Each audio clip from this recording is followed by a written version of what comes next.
This morning I thought we should learn a little bit. We've been speaking about like how there's going to be this new Torah when Moshiach comes and a whole new perspective on Judaism, etc. Maybe we should talk about Moshiach himself, the persona of Moshiach, what Moshiach's going to be like, character, role, and so on and so forth.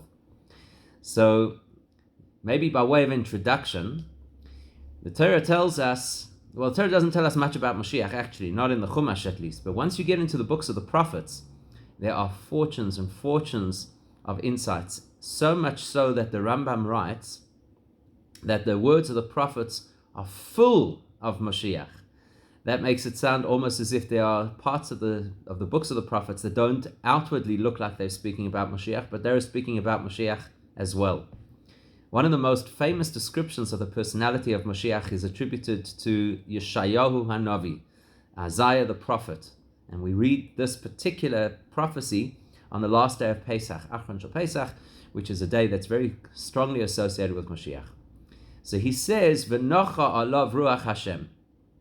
What's going to happen is Moshiach will be somebody that the Spirit of Hashem rests on him. And then he goes through a description of various things that will happen at the time. But we want to focus for a second just on this description, V'nocha alav ruach Hashem, that the Spirit of Hashem will rest on Moshiach. And when you start to look at it and unpack it, and you look at the various commentaries, effectively what emerges from this and from other places where it speaks about the role of Moshiach, sometimes referring to him as King David, not because Moshiach is King David, but because he's a descendant of King David. So what emerges as a little bit of a theme is that Moshiach has two primary roles to fill. And that's what I thought would be interesting to explore. Two primary roles. On the one hand, we know that Moshiach is always introduced as Melech HaMoshiach, the King Moshiach. Or as the Pasuk says, he will be Nasi Lahem La'olam. A Nasi is in modern Hebrew, Nasi is a president, but in the parasha that we're going to read this week, the Nasi was the leader of the tribe, and in the broadest sense, the Nasi is the leader of the whole Jewish people. So for example, in the early Talmudic period, there were people who were called the Nasi of the generation, and that's a title that stuck over the course of time. So it's the primary spiritual leader of the Jewish people. Nasi comes from like in this week's parasha, the word nasoi, which means to be elevated. So it's effectively the person who is elevated over everybody else in the community. And that relates to the concept of being a king. The king is elevated over everybody else in the community. So on the one hand, we're taught that Moshiach plays this role of being a king. And that's difficult for us because we live in a democratized society, and the thought of having a monarch, that's a little bit strange. People are not so comfortable with the idea, and they very quickly link the idea of a king with some kind of despotic rule, which obviously it's not intended to be. So for us, it's difficult to wrap our heads around the idea of a king. The other role that Moshiach is going to play is that Moshiach will be a teacher par excellence, the most incredible teacher ever in history. So much so, actually, that we're told he will teach Torah even to our forefathers, Abraham, Yitzchak, and Yaakov, who were giants of spirituality, the greatest people in history, and even to Moshe himself. Moshe, the person who brought the Torah down from Sinai, the person who the Torah is named after, Zichru Torahs Moshe Avdi. Remember the Torah of Moshe, my servant. Or as we'll read this week when we resume the study of Pirkei Avos, Moshe Kibel Torah Mesinai. Moshe is the one who is the conduit to bring Hashem's wisdom to us. Moshiach will be such a great teacher that he will even teach Moshe as well. So immediately that should raise a few questions for us. The first question is, well, what are these two roles? They seem to be very different roles. You do not expect a teacher to be a monarch, and you certainly do not expect a monarch to be a teacher. So how is it possible for Moshiach to have both of these roles? The one sounds like it's a very political and, quite frankly, a very aloof position, the king. And the other is an educational and very personal relationship, the teacher. So how do we accommodate both in the persona of Moshiach? That would be one of the key questions that we have to explore. The other question is, how is he going to teach Torah to Moshe? I mean, what does that mean? Moshe was somebody who knew every nuance of Torah. He knew every part of the Torah from beginning to the end. We're told that Moshe even had an insight into how people would teach in the future. Even Rabbi Akiva, and he would marvel at the fact that Rabbi Akiva was able to find insight from just the tagim, which are the little strokes in a Torah scroll above certain letters. So Moshe knew all of this stuff, so what's there to teach? Before we can appreciate these two roles that Mashiach has, you always need to understand something in context. So the context over here is, if you want to know what Mashiach's going to do, let's appreciate the era that Mashiach is supposed to usher in. How will the world change from the way it is now to how it will be at that time? If we appreciate the context, then we can appreciate the role of the person who is the central personality of that period. But if we don't understand the context, then we're talking in a vacuum. Okay, so Moshiach's going to be a king. So what does that mean? It's going to be a great teacher. What does that mean? So let's create some context over here and just understand what is our world missing and what is Moshiach's era, the time of the Geula, going to fill in that our world does not have. Now, people will tell you the world is missing many things. For a start, common sense. That seems to be greatly lacking in today's world. Certainly peace. We had this sort of quiet period where everybody was totally absorbed in the worries about coronavirus, so they forgot to fight with everybody. Unfortunately, people have now remembered that they can fight with people, and they've gone back, unfortunately, to that kind of behavior. So the world lacks peace. The world lacks insight of the many things that you could list. But from a Torah perspective, there are two major things that the world is lacking. And once we fix those two things, then we're in a messianic age. So what are the two things? Let's go back in history, rewind history to the closest period we ever had to the time of Mashiach. What would be the closest period to the time of Mashiach? So you rewind history and you go back to the time of the Beis HaMikdash, particularly the first temple, and particularly in the time of Shlomo HaMelech, who was an exceptional king and ruler. And during his time, there was this amazing peace in the land of Israel and the entire region.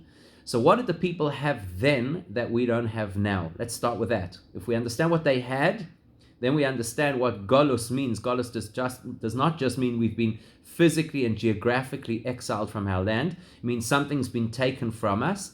Then we can understand what Geula will repair, and that will help us to understand Moshiach and his role. And if you think we're going to do all of that in one morning, it's unlikely. So what did they have in the time of the Beis HaMikdash that we don't have now? So they had a building. And the nature of that building changed the entire experience of being Jewish. And actually, it had a profound effect on many, many people and many cultures throughout the region. Because other cultures came.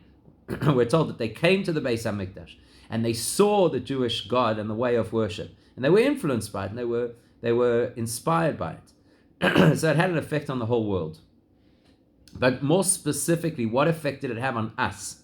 Us as the Jewish people. That's what we have to explore. So there are two things that they had in the time of the Beis HaMikdash that we today sadly and sorely lack. The first one is that there were 3 times a year, Shalosh Pe'amim Bashana, Yeira'eh Kol Zechurecha Es Pnei Hashem Elokecha. That 3 times a year, all of you, and it specifies all of your male population, had to go to the Beis HaMikdash to be seen. You needed to be seen in the Beis HaMikdash, not as in the classic, dress in a particular way to be seen, but you kind of had to pitch up. You had to arrive in the Beis HaMikdash. The Gemara says, "Keshem sheba leira'os, kach ba lir'os." Just as you came to be seen in the Beis HaMikdash, you came to see, you came to witness. There was an experience of godly revelation that happened in the Beis HaMikdash that you saw.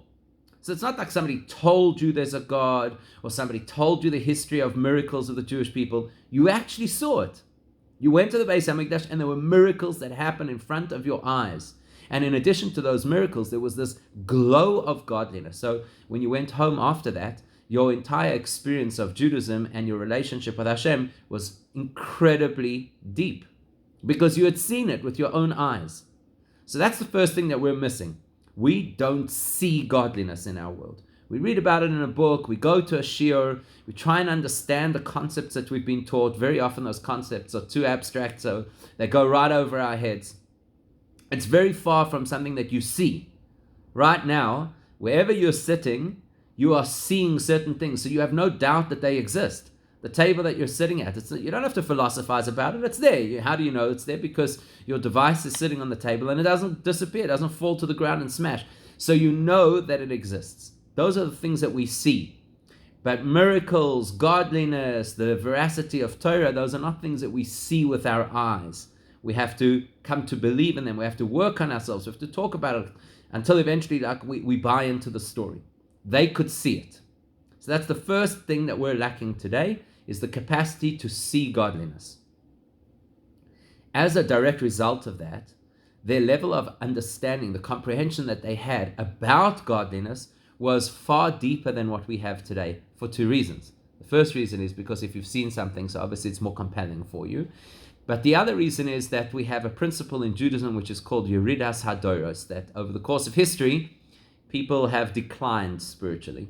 So whereas once upon a time people were very spiritually attuned, and as a result of that they had a very deep insight and understanding into whatever it is that they learned, unfortunately we're not like that anymore. We're the Google generation. So we have insight into which bookmark to keep so that we know where to find information. Or as the cliche goes, we know less and less about more and more. So that's the second thing that we're lacking, is a deep level of insight.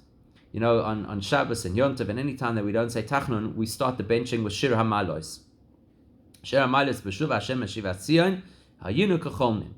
A song of ascents, that at the time that Hashem takes us back, when He returns us back to the land of Israel, which obviously is indicating and speaking about the time of Moshiach, we'll realize Hayinu K'cholmim, that we had been dreaming. The life that we're living right now is a dream.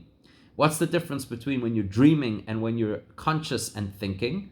So when you're conscious and thinking, you can think in a rational process, which helps you to then understand ideas in a meaningful way. When you dream, the power of imagination overrides your rational mind, and the craziest things actually make sense, and actually nothing makes sense. So when we say that we're dreaming in the period of Golus, what that means is even the understanding that we do have is like a dream compared to the understanding that they used to have. So those are the two things that we're lacking in today's world. Sight, we don't see godliness, and understanding, we don't comprehend truly the things that we're learning. If that's the case, then Mashiach has to correct those two things. The period of the Geula, the redemption, the time of Mashiach will regain eyesight. We'll be able to see things again. Hashem will be revealed. Like the Pasuk says, that that